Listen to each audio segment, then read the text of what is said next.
Hello and welcome to today's episode of the Jacksonville Jaguars Insider Podcast. My name is John Shipley. I am your host and beat reporter, and I've been your beat reporter covering the Jacksonville Jaguars for On SI every single day since August 2019, and we continue to march forward through another offseason together. As always, you can find our 100% free 24/7 boots on the ground coverage of the Jacksonville Jaguars every single day on social media such as Facebook and Twitter at Jaguars on SI. You can also find us at www.si.com/NFL/Jaguars. Welcome, folks, to today's episode. Today, we are going to be talking about the Jacksonville Jaguars, and that's supposed to be drum rolls if you're listening and not watching. We'll be talking about Jaguars rookie minicamp.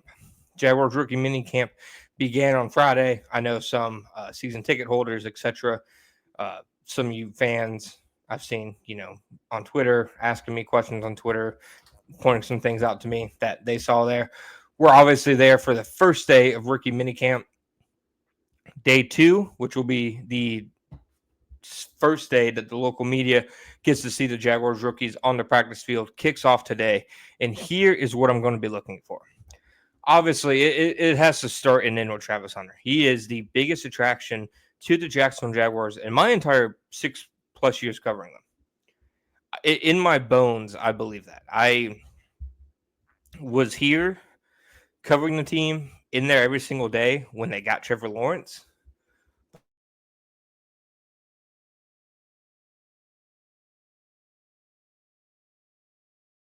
Story for a different day. But I was here when Trevor got drafted. I remember every single moment of it. And yes, there was a palpable sense of excitement. People were very, very positive, happy, overjoyed. But in my pure opinion, in terms of star power, in terms of just the magnitude of the celebrity that he and his brand are, I think Travis Hunter tops the list of any Jaguar I've covered. And I haven't seen the guy even practice yet as of this recording. He is one of the most popular athletes of his generation, of this current era. He obviously does a lot of things outside football to connect with the youth. I've mentioned before, I have some younger family members who they know him as Travis Hunter, the streamer, who also plays football. That just shows you, the level that he connects to the generations, etc. So obviously, the first thing that you have to be looking for is Travis Hunter. How does Travis Hunter perform? How does Travis Hunter get deployed? I would expect Travis Hunter doesn't play any defense this week.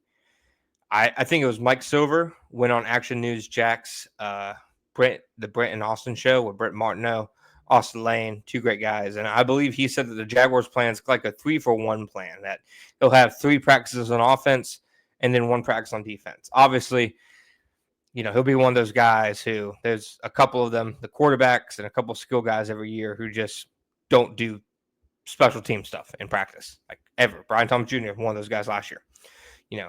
Calvin Ridley a couple years ago when special teams period came up, they're doing something else, something off to the side, whether that's a solo drill, whether they're working with their position coach, whether they're just chatting it up with the quarterback or the head coach, etc.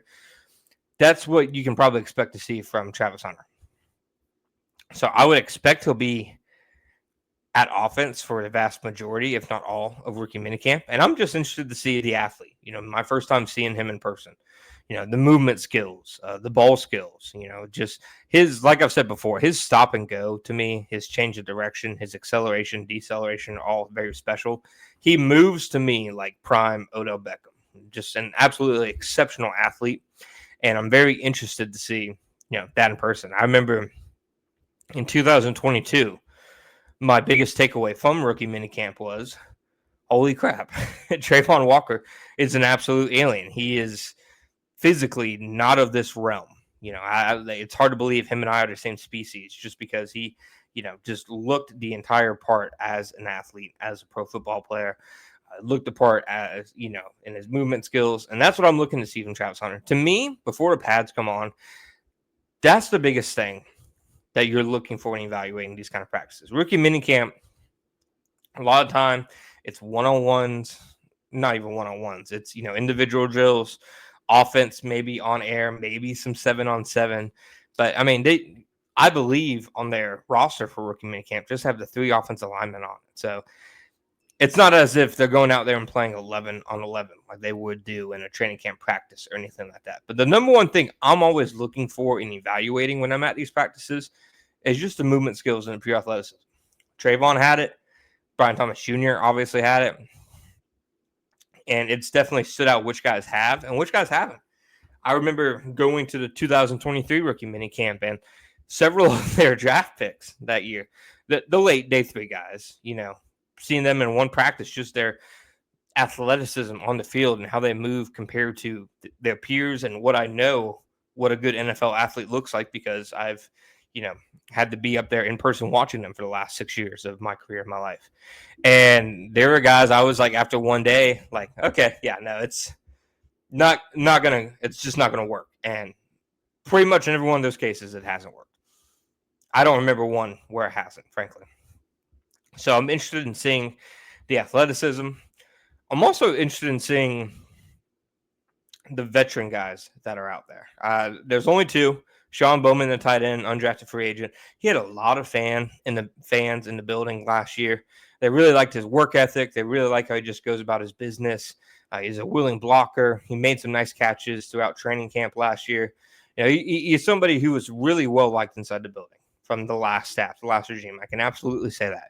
And I'd expect, just knowing the kind of things that people say about him as a person and his work ethic and in the locker room, I'd expect more of the same, from this regime. So I'm interested to see how he looks.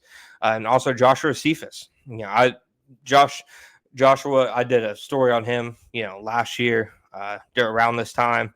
I'm a big believer in his talent, what he showed, in college, his production, his ball skills, his size. I believe that he should have been drafted that year. I was always really surprised he went undrafted. Big chance for him this year with, the wide receiver depth chart so open. So we'll see, if Cephas can go ahead and take advantage of it. And then lastly, I just want to see which undrafted guys kind of stand out, again, athletically. Which kind of athletic guys look like somebody who, okay, this guy's a serious athlete. He has serious movement skills. Even though he wasn't drafted, he might have the physical traits to be able to contribute in some facet, even if that's a special teamer. To me, if you get a good special teamer out of an undrafted free agent, that's a great pickup. Fantastic pickup. So I'm interested to see, who stands out there, especially in the wide receiver room, of course. They signed 6 undrafted free agent wide receivers. They obviously have a big hole, at the position in terms of the depth chart after the top 4 guys. Other than the top 4 guys, I believe, the guys on the active roster is Austin Tremmel and Joshua Cephas. So I think that they are in a prime spot for an undrafted guy to kind of come in and carve out a role and make a name for himself at the wide receiver position specifically. So I'm interested to see if any of those guys really stand out. Like I said, all the bigger guys, there's some really good athletes in there. I know the Duke receiver at his pro day, I believe, recorded a 4.33 40-yard dash. So I'm interested to see if that speed kind of tracks in person. But overall, those are the things I'm really looking for. You guys can obviously find all of my content. Today I will be having something today on my observations from rookie minicamp because I know, the observations from practice is always something you guys love hearing.